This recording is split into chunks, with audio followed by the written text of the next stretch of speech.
నాకు వచ్చే నష్టం లేదు. ఈడ ప్రజలు కట్టే ట్యాక్స్ డబ్బులకు మాకు లెక్క చెప్పాలి. వాడు ఎవడైనా సరే భారత రాజ్యాంగం ప్రమాణం చేసిర్రు.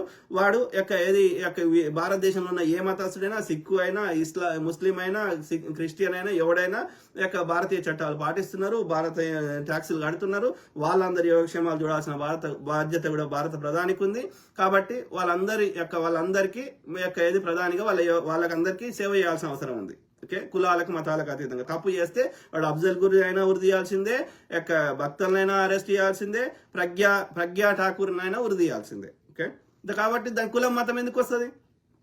కానీ అవి పెడుతుంది మీరు, వాటిని ఇబ్బంది పెడుతుంది. చెప్పండి, వాడు కాంగ్రెస్ అంటున్నావు కదా, కాంగ్రెస్లో 119 మంది ఎమ్మెల్యేలు గెలిచారు. ఆ 119 మంది ఎమ్మెల్యేలలో ఒక్కడన్నా ముస్లిం వాడు ఉన్నారా?